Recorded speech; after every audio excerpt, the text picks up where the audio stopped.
Hello বন্ধুরা, গ্রামের রান্না পিয়ালির সঙ্গে সকলকে স্বাগত জানাচ্ছি। আজকে থোড়ের দুর্দান্ত একটা রেসিপি তোমাদের সাথে শেয়ার করব। ভিডিওটা স্কিপ করবে না, প্রথম থেকে শেষ পর্যন্ত দেখার অনুরোধ রইল। এখানে দেখো একদম কচি থোড়গুলো নিয়ে এসেছে। এই থোড়গুলো কিন্তু আজকে আমাদের বাগান থেকে এনেছে।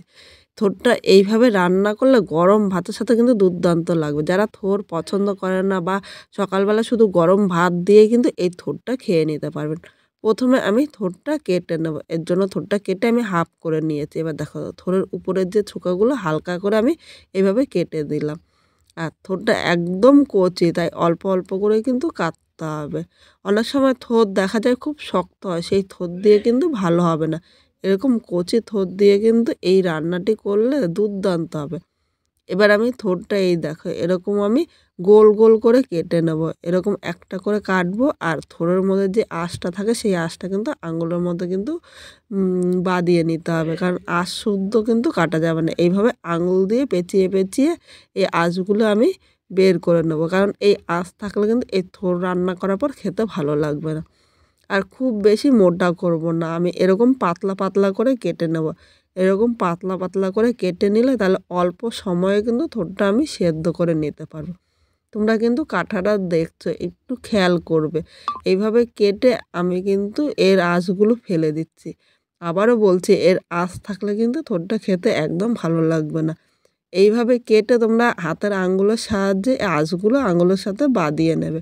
এরপর কিছুটা কাটার পরে আবার আঁশগুলো টেনে এইভাবে বের করে দেবে। এইভাবে আমি সব কটা থোড় কেটে নেব। এখানে সব থোড় কাটা হয়ে গিয়েছে, আর থোড়গুলো কেটে আমি একটা থালার মধ্যে জলের মধ্যে ভিজিয়ে রেখেছি, নাহলে থোড়গুলো কিন্তু কালো হয়ে যাবে। এদিকে একটা কড়াই বসিয়ে দিলাম, কড়াইয়ের মধ্যে আমি জল নিয়ে নিলাম। এবার এই জলের মধ্যে আমি হাফ চামচ লবণ দিয়েছি, আর এর সাথে আমি হাফ চামচেরও কম মানে 1/4 ভাগ আমি হলুদ নিয়েছি। এবার লবণ ও হলুদটা জলের সাথে ভালো করে এইভাবে নেড়ে চেড়ে মিশিয়ে নিলাম। এদিকে থোড়টা দেখো আমি পরিষ্কার জল দিয়ে কিন্তু 2-3 বার ধুয়ে নিয়ে এসেছি। এবার এই থোড়টা আমি জলের মধ্যে নিয়ে নিলাম। এখন এই থোড়টা জলের সাথে ভালো করে নেড়ে চেড়ে মিশিয়ে নেব। দেখো এর মধ্যে হলুদ দিয়েছি, হলুদ দিয়ে থোড়টা কিন্তু সেদ্ধ করলে থোড়টা কালো হবে না, আর পরে কিন্তু খেতে ভালো লাগবে। আর যদি হলুদ ছাড়া আমি সেদ্ধ করি তাহলে একটুও ভালো লাগবে না। এই থোড়টা সেদ্ধ হতে হতে আমি মশলাটা রেডি করে নেব। এদিকে একটা মিক্সারে বাটি নিয়েছি, এর মধ্যে আমি সর্ষে নিলাম। এখানে কালো সর্ষে নিয়েছি 2 চামচ, তোমরা কিন্তু কম বেশি করে নিতে পারো। আর আমি শুধু কালো সর্ষে নিয়েছি, এর সাথে কিন্তু তোমরা সাদা সর্ষে বা পোস্তও মিশিয়ে নিতে পারো, তোমাদের যেরকম পছন্দ হয়।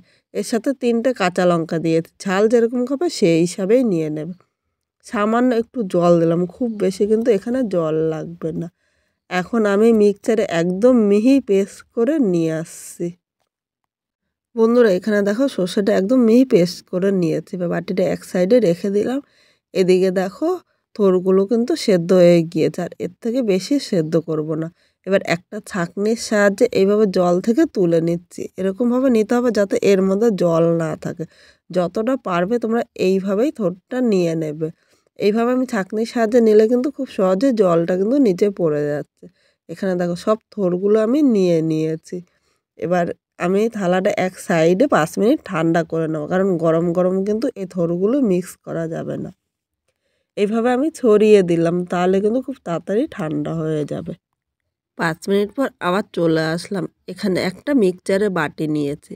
এবার এর মধ্যে আমি যে থোড়গুলো সেদ্ধ করে রেখেছি থোড়গুলো নিয়ে নিলাম। দেখো খুব গরম যদি আমি মিক্স করতে যেতাম তাহলে কিন্তু মিক্স করতে খুব অসুবিধা হতো, তাই যখনই তোমরা মিক্সচারে করবে তখনই কিন্তু একটু ঠান্ডা করে নেবে। আমি মিক্সচারে করছি, আর এটা ইচ্ছে করলে তোমরা পাটায়ও কিন্তু বেটে নিতে পারো। এখানে আমি সব থোড়গুলো নিলাম, আর এখানে কিন্তু আমি জল দেবো না, জল ছাড়া থোড়টা বাটবো, কারণ জল দিলে কিন্তু একদম পাতলা হয়ে যাবে। দেখো এই জায়গায় একদম মিহি করে থোড়টা বেটে নিয়ে এসেছি। এবার এই থোড়টা এক সাইডে রেখে দিলাম। এদিকে একটা কড়াই বসিয়ে দিয়েছি, কড়াইয়ের মধ্যে আমি সর্ষের তেল নিয়ে নিলাম। এই রান্নাটা কিন্তু সর্ষের তেল দিয়ে খেতে বেশি ভালো লাগবে। তেলটা প্রথমে ভালো করে গরম করে নিতে হবে। এই তেলের মধ্যে 2টো শুকনো লঙ্কা সম্বাদ দিলাম। এবার 2টো লঙ্কা 1 সেকেন্ড আমি হালকা লাল করে ভেজে নেব। এখানে লঙ্কাটা ভাজা হয়ে গিয়েছে, এবার হাফ চামচ আমি কালো জিরে সম্বাদ দিয়েছি, আর কিন্তু সেরকম কিছুই সম্বাদ দেবো না।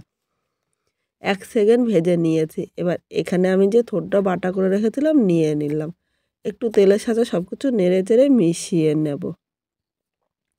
সব কিছু মেশানো হয়ে গিয়েছে। এবার এর মধ্যে আমি স্বাদ অনুযায়ী লবণ দিলাম ও প্রয়োজন মতো হলুদ নিয়ে নিয়েছি।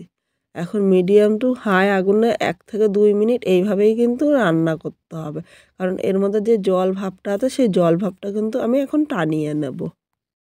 2 মিনিট রান্না করে নিয়েছি আর এখানে দেখো জল ভাবটা কিন্তু অনেকটাই টেনে গিয়েছে। এবার এখানে যে সর্ষে বাটাটা আমি করে রেখেছিলাম এর মধ্যে আমি এখন সর্ষে বাটাটা নিয়ে নিলাম। তোমরা ভাবছো যে আগে কেন নিলাম না? আগে নিলে যেহেতু সর্ষে বাটা করেছি তাহলে কিন্তু তিতো লাগতো। তাই আমি এটা হাফ হওয়ার পরে সর্ষে বাটাটা নিয়েছি। এখন নেড়েচেড়ে মিশিয়ে নেব। মিডিয়াম টু লো আগুনে আরও 2 থেকে 3 মিনিট এইভাবে রান্না করে নেব। অনেকে তো অনেক রকমভাবে থোড় রান্না করেছেন। একবার এইভাবে রান্না করে দেখতে পারেন। খেতে কিন্তু দুর্দান্ত লাগবে।